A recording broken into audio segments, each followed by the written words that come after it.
하나님의 자녀의 삶이라는 제목으로 함께 은혜를 나누고자 합니다. 우리는 오직 은혜로 하나님의 자녀가 되었습니다. 우리는 하나님의 자녀가 될 만한 공로나 자격이 없습니다.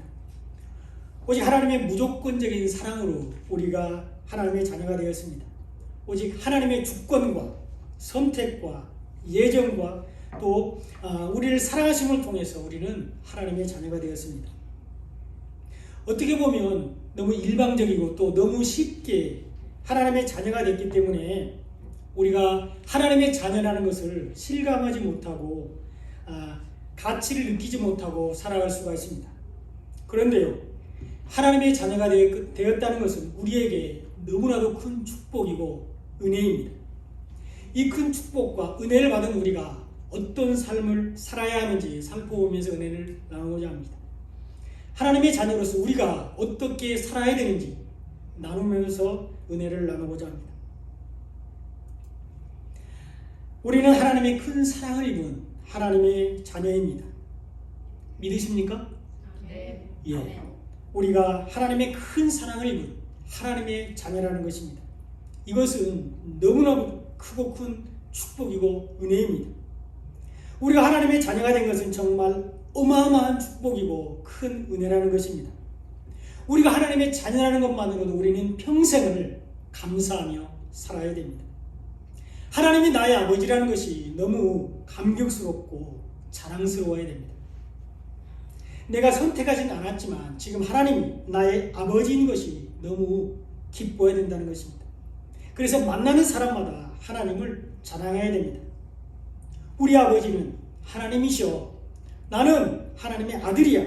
이렇게 자랑해야 된다는 것입니다. 하나님은 우리를 사랑하셔서 우리를 하나님의 자녀가 되게 하셨습니다. 오늘 본문 1절에 보면 보라, 아버지께서 어떠한 사랑을 우리에게 베푸사 하나님의 자녀라 일컬음을 받게 하셨는가, 이렇게 기록되어 있습니다. 하나님은 우리에게 사랑을 베푸셔서 우리를 하나님의 자녀가 되게 하셨습니다. 우리를 하나님의 자녀가 되게 하신 것은 하나님의 사랑입니다. 하나님의 사랑이 우리를 하나님의 자녀가 되게 하셨습니다. 하나님의 사랑이 우리를 자녀되게 했는데 어떤 사랑입니까? 어떤 사랑이 우리를 하나님의 자녀되게 했습니까? 십자가 사랑입니다.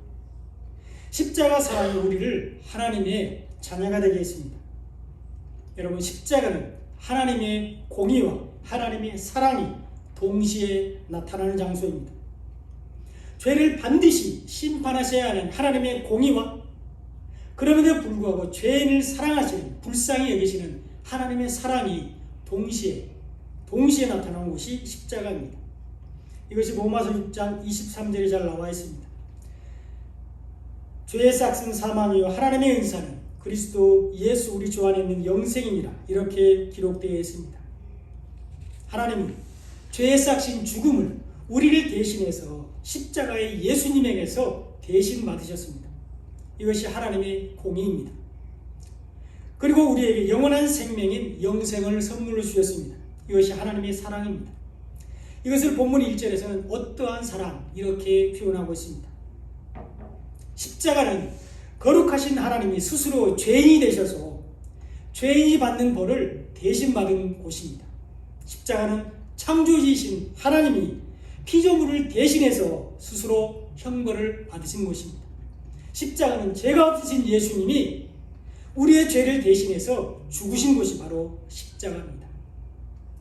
시편 22편 14절로 15절에 보면 나는 물같이 쏟아졌으며 내 모든 뼈는 어그러졌으며 내 마음은 밀랍 같아서 내 속에서 녹았으며 내 힘이 말라 질그릇 조각 같고 내 혀가 입천장에 붙었나이다. 주께서 또 나를 죽음의 진토 속에 두셨나이다. 이렇게 말씀하고 있습니다. 예수님은 십자가에서 물과 피를 다 쏟으시고 우리의 죄를 용서해 주셨습니다. 예수님은 십자가에서 우리에게 영원한 생명의 말씀인 복음을 주셨습니다. 하나님께서 우리를 구원하시기 위해서 예수님을 죽음의 진토 속에 두셨다고 말씀하고 있습니다. 죄가 없으신 예수님은 죄인인 우리를 하나님의 자녀가 되게 하기 위해서 죽으셨습니다. 하나님이 우리를 사랑하셔서 자녀 삼기 위해서 예수님을 십자가에서 죽이셨다는 것입니다.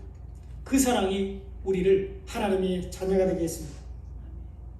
그런데 사람들은 죄가 없으신 예수님을 십자가에 매달고 조롱하고 멸시했습니다. 시편 22편 17절로 18절에 보면 이렇게 기록되어 있습니다.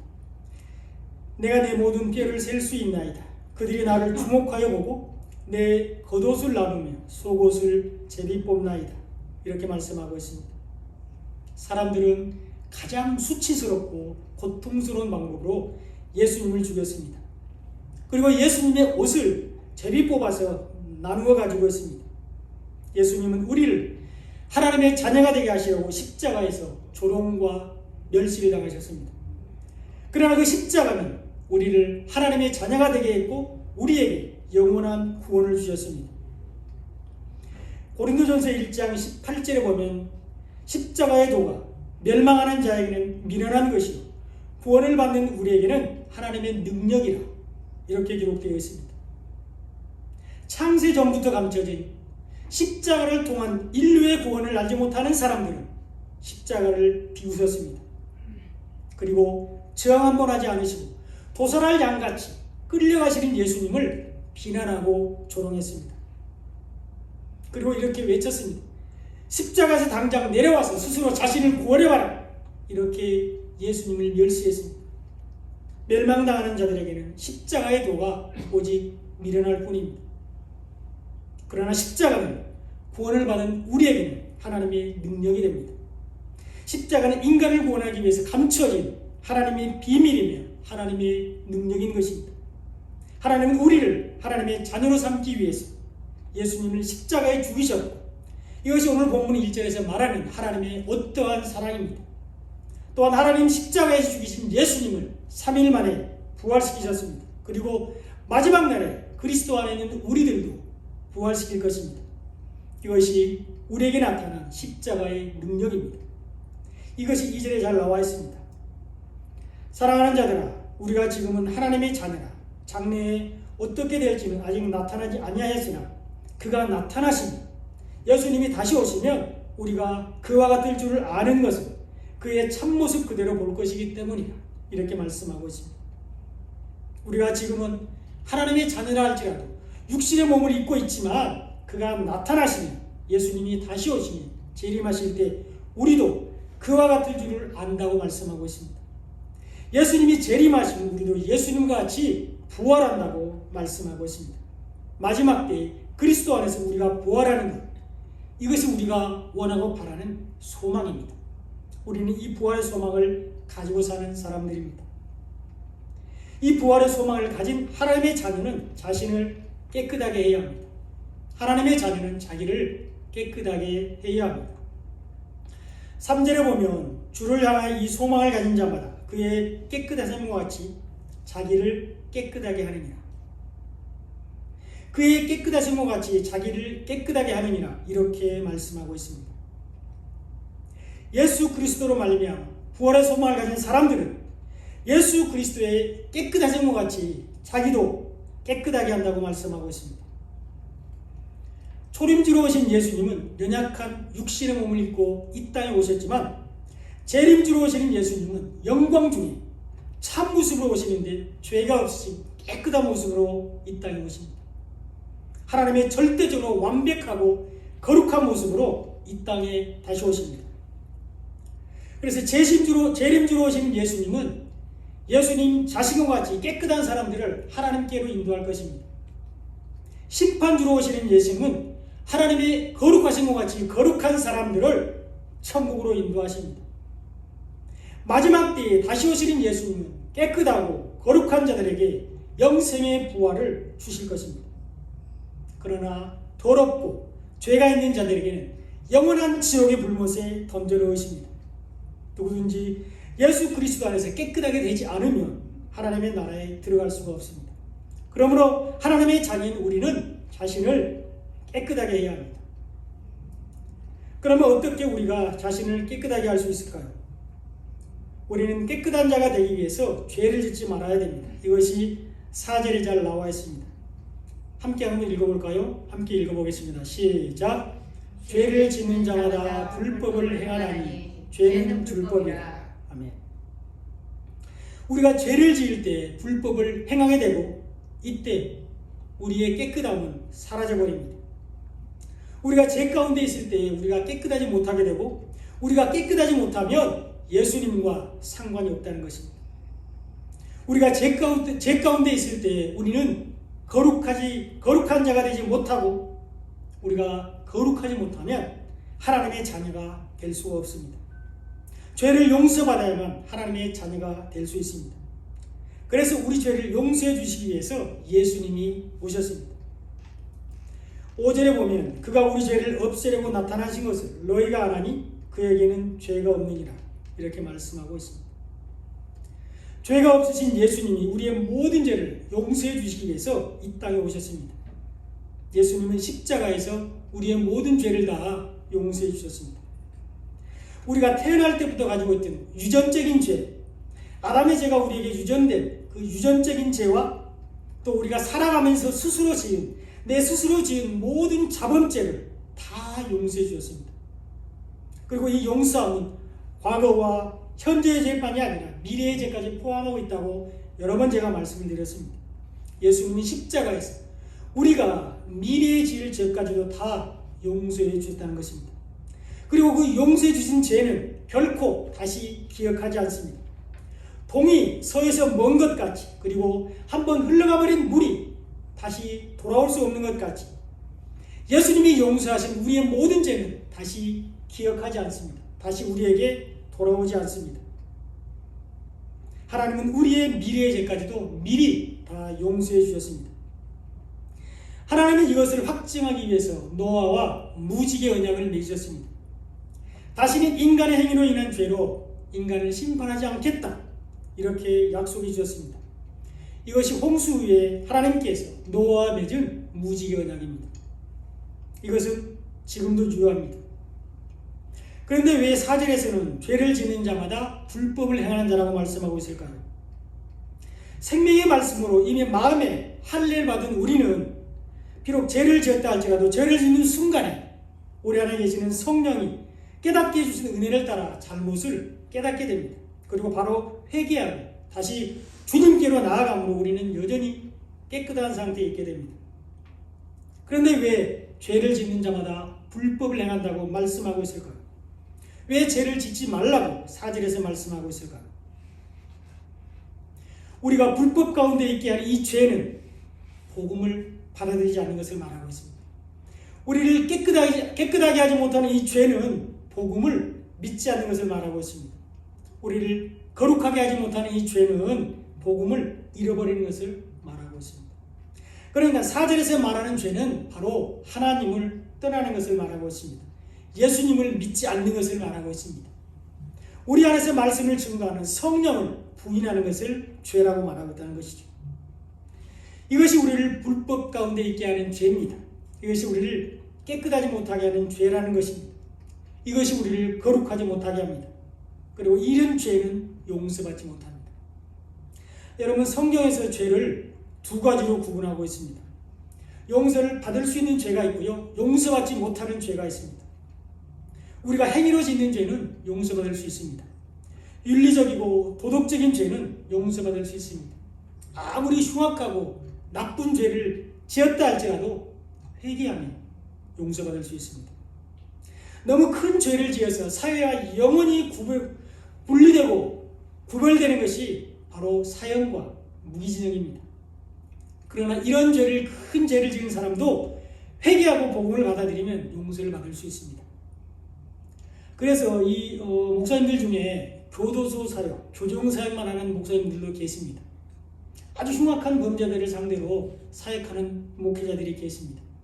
그들이 감옥에서 죄를 회개하고 깨닫고 하나님께로 돌아가서 구원받는 사람들이 있습니다. 물론 율법적으로 세상적인 기준으로는 이미 정죄를 받았죠.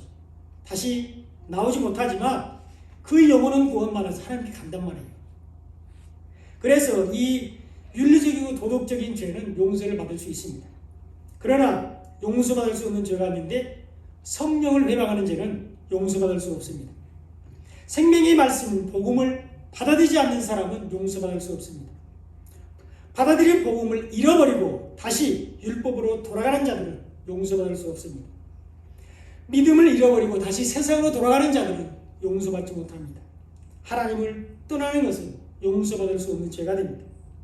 이것이 용서받지 못하는 죄로 사제에서 말하는 불법입니다. 이런 죄는 용서받지 못하고 심판을 받게 되는데 이것이 사제에서 말하고 있는 죄입니다. 이것을 하나님께서 미워하시고 심판하는 죄라는 것입니다.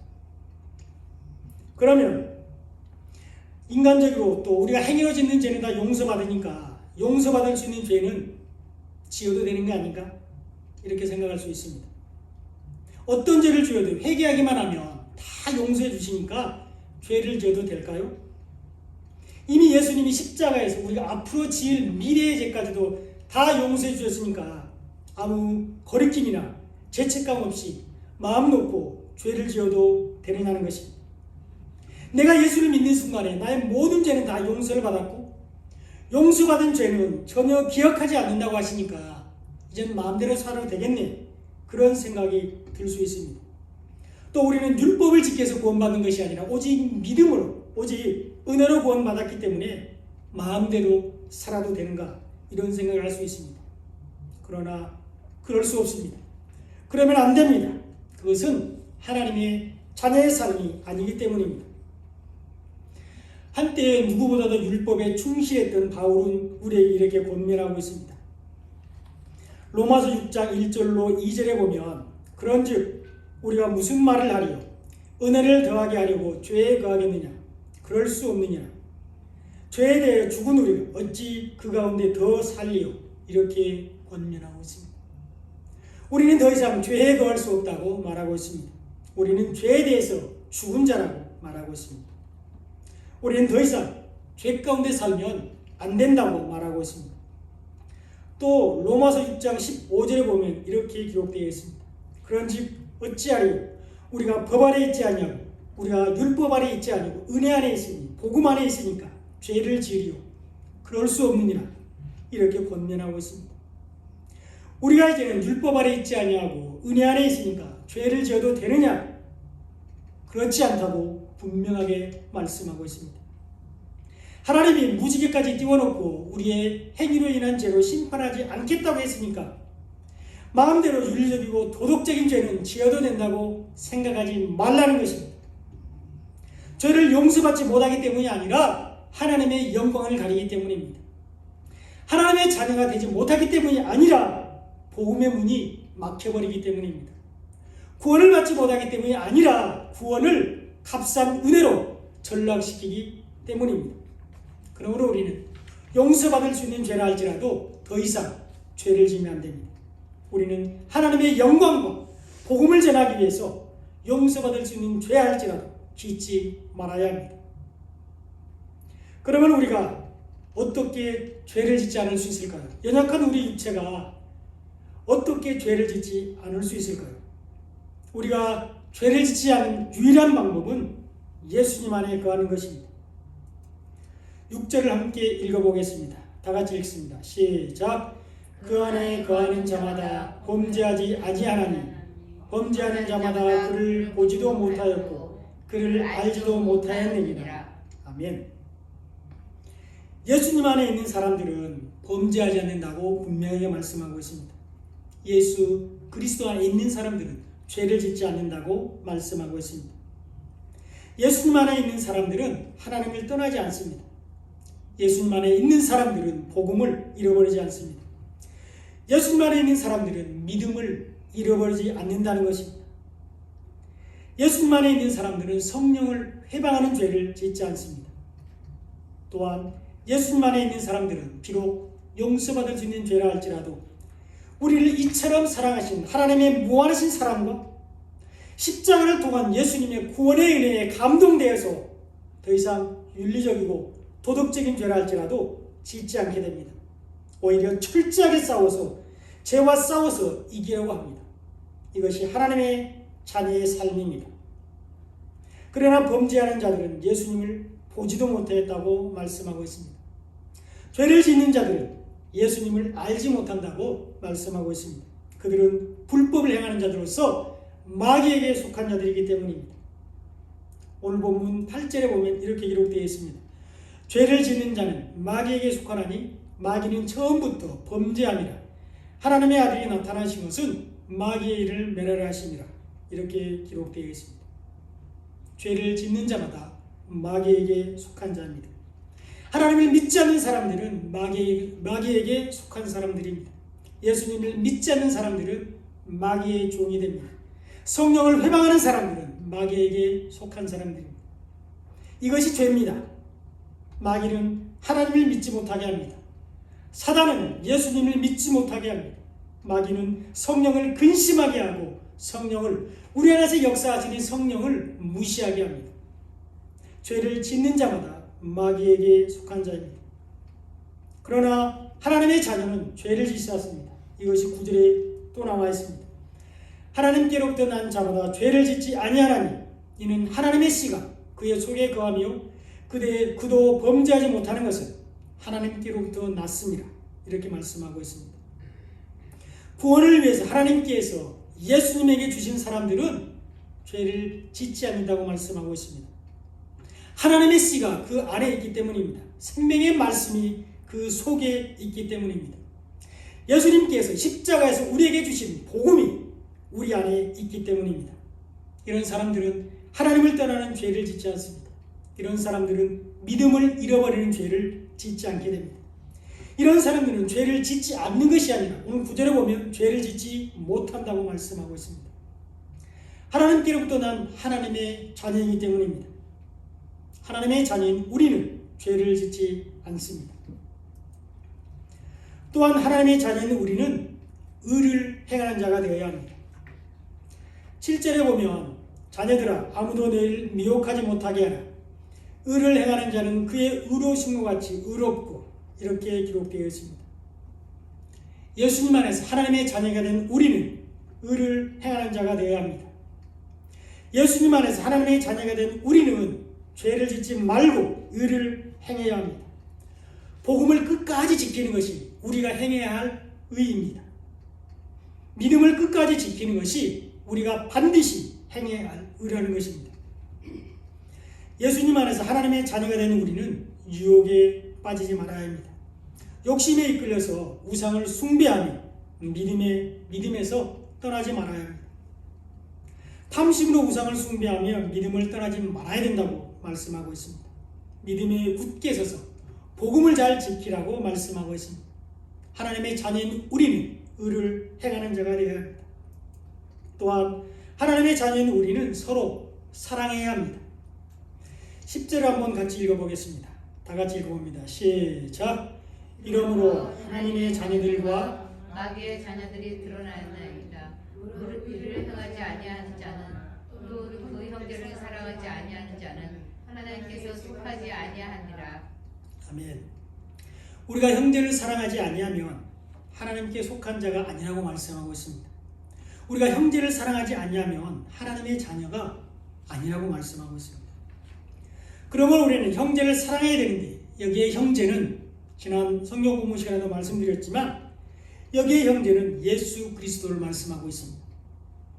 로마서 8장 29절에 보면 이렇게 기록되어 있습니다. 하나님이 미리 아신 자들을 또한 그 아들의 형상을 본받게 하기 위하여 미리 정하셨으니 이는 그로 많은 형제 중에서 맏아들이 되게 하려 하심이니라. 이렇게 기록되어 있습니다. 하나님은 예수님을 맏아들이 되게 하셨다. 이렇게 말씀합니다. 그리고 예수 그리스도 안에 있는 우리를 하나님의 또 다른 자녀로 만들어 주셨습니다. 하나님의 자녀로 삼아 주셨습니다. 그러므로 예수님이 우리가 사랑해야 할 우리의 형제입니다. 이것이 요한일서 3장 2절에도 나와 있습니다. 우리는 형제를 사랑함으로 사망에서 옮겨 생명으로 들어간 줄을 알거니와 사랑하지 아니하는 자는 사망에 머물러 있느니라. 이렇게 기록되어 있습니다. 우리는 예수님을 통해서 사망에서 생명으로 옮겨졌습니다. 그러나 예수님을 사랑하지 않는 자는 사망에 여전히 머물러 있습니다. 예수님을 믿지 않는 자들은 심판을 받게 됩니다. 이것이 신약성경 마태복음에 잘 나와 있습니다. 5장 22절에 보면 나는 너희에게 이르노니 형제에게 노하는 자마다 심판을 받게 되고 형제를 대하여 라가라는 자, 이 라가라는 욕한다는 겁니다. 형제를 대하여 욕하는 자는 공회에 잡히게 되고 미련한 놈이라 하는 자는 지옥불에 들어가게 되리라. 이렇게 기록되어 있습니다. 우리가 육신의 형제에게 화낸다고 심판을 받지는 않습니다. 미안하긴 하죠. 사랑해야 되는데 화내면 미안하긴 하지만 우리가 육신의 형제에게 화를 낸다 그래서 우리가 바로 심판을 받는 것이 아닙니다. 우리가 육신의 형제에게 욕한다고 해서 지옥불에 들어가지는 않는다는 것입니다. 우리가 심판을 받고 지옥불에 들어가는 것은 예수님을 믿지 않기 때문입니다. 예수님을 사랑하지 않기 때문에 그렇습니다. 마태복음 5장 23절로 24절에도 보면 이렇게 기록되어 있습니다. 그러므로 예물을 제단에 드리려다가 거기서 내 형제에게 원망 드릴 만한 일이 있는 것이 생각나거든 예물을 제단 앞에 두고 먼저 가서 형제와 화목하고 그 후에 와서 예물을 드리라. 이렇게 말씀하고 있습니다. 아니 예배드리다 말고 사이가 좋지 않은 육신의 형제가 갑자기 생각나서 예배드리다 말고 먼저 가서 화해하고 오라는 것이 아닙니다. 예수님 없는 예배 드리지 말라는 것입니다. 복음이 빠진 예배를 드리지 말라는 것입니다. 믿음이 없는 예배 드리지 말라는 것입니다. 형식적인 예배 드리지 말라고 말하고 있습니다. 여러분, 구약의 유다 백성들이 바벨론 포로로 끌려갈 때 성전에서 열심히 제사 드리고 있었습니다. 그런데 하나님은 그 제사를 받지 않으시고 바벨론 포로가 되게 하셨습니다. 절기와 제사의 의미를 모른 채 형식적으로 드리는 제사와 절기는 하나님이 받지 않으신다는 것입니다. 구원의 은혜에 감사해서 영과 진리로 예배 드리지 않고 형식적이고 습관적으로 드리는 예배는 하나님이 받지 않으신다고 말씀하고 있습니다. 우리가 노하지 않고 미련하다고 욕하지 않고 사랑하고 화목해야 하는 형제는 바로 예수님입니다. 그러므로 하나님의 자녀인 우리는 우리의 형제인 예수님을 사랑해야 되는데 우리가 어떻게 예수님을 사랑할 수 있을까요? 우리가 어떻게 살면 예수님을 사랑하는 삶이 될까요? 이것이 요한복음 14장 21절에 잘 나와 있습니다. 함께 읽어보겠습니다. 요한복음 14장 21절 시작. 나의 계명을 지키는 자라야 나를 사랑하는 자니 나를 사랑하는 자는 내 아버지께 사랑을 받을 것이요 나도 그를 사랑하여 그에게 나를 나타내리라. 아멘. 예수님이 우리에게 주신 계명을 지키는 것, 이것이 예수님을 사랑하는 것이라고 말씀하고 있습니다. 우리가 계명을 지킬 때 예수님도 우리를 사랑하시고 우리와 함께 해주시겠다고 말씀하고 있습니다. 그리고 예수님이 우리에게 주신 계명은 바로 하나님께서 예수님에게 주신 것입니다. 예수님은 오직 하나님께 순종하며 하나님께서 허락하신 일만 하셨기 때문입니다. 우리가 계명을 지키는 것이 예수님을 사랑하는 것입니다. 그리고 우리가 지켜야 할 계명은 서로 사랑하는 것입니다. 요한일서 3장 23절에 보면 그의 계명은 이것이니 곧 그의 아들 예수 그리스도의 이름을 믿고 그가 우리에게 주신 계명대로 서로 사랑할 것이니라. 이렇게 말씀하고 있습니다. 먼저 예수 그리스도의 이름을 믿는 것이 계명을 지키는 것이라고 말씀하고 있습니다. 하나님이 우리를 구원하기 위해서 보내신 예수님을 믿는 것이 바로 계명을 지키는 것이 됩니다. 그리고 예수님이 우리에게 주신 복음을 받아들이는 것이 계명을 지키는 것이 됩니다. 그리고 서로 사랑하는 것이 계명을 지키는 것이 되는데 복음을 받아들이고 예수님을 믿음으로 하나님을 사랑하고 이웃에게 복음을 전함으로 이웃을 내 몸같이 사랑하는 것이 이것이 서로 사랑하는 것입니다. 이것이 하나님의 계명을 지키는 것이 됩니다. 오늘 본문 11절에 보면 우리는 서로 사랑할지니 이는 너희가 처음부터 들은 소식이라 이렇게 말씀하고 있습니다. 하나님의 자녀인 우리는 서로 사랑해야 합니다. 이제 말씀의 결론입니다. 우리는 하나님의 큰 사랑을 입은 하나님의 자녀입니다. 하나님은 십자가 사랑으로 우리를 하나님의 자녀가 되게 하셨습니다. 하나님은 예수 그리스도 안에서 우리를 하나님의 자녀가 되게 하시고 우리에게 부활의 소망을 주셨습니다. 그러면 우리는 날마다 이 부활의 소망을 가지고 살아야 합니다. 하나님의 자녀인 우리는 자기를 깨끗하게 해야 합니다. 우리는 깨끗한 자가 되기 위해서 죄를 짓지 말아야 합니다. 우리가 예수님 안에 있을 때 죄를 짓지 않게 됩니다. 하나님의 자녀인 우리는 의를 행하는 자가 되어야 합니다. 복음을 끝까지 지키는 것이 우리가 행해야 할 의입니다. 믿음을 잃어버리지 않는 것이 우리가 행해야 할 의라는 것입니다. 그리고 하나님의 자녀인 우리는 서로 사랑해야 합니다. 하나님을 사랑하고 이웃을 사랑하는 것, 이것이 서로 사랑하는 것입니다. 복음을 받아들이고 예수님을 믿는 것이 하나님을 사랑하는 것입니다. 내 몸같이 사랑해야 될 이웃에게 복음을 전하는 것이 이웃을 사랑하는 것입니다. 사랑하는 성도 여러분, 육신의 눈으로 우리 자신을 볼 때 우리는 작고 초라할 수 있습니다. 세상적인 기준으로 우리를 볼 때 우리는 결코 성공했다고 말할 수 없을지도 모릅니다. 그러나 하나님은 우리를 가장 존귀한 자로 여겨주셨습니다. 하나님은 우리를 천하보다 귀한 존재로 여겨주셨습니다. 우리가 하나님의 자녀이기 때문입니다.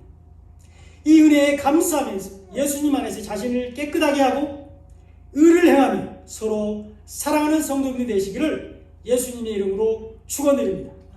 기도드리겠습니다.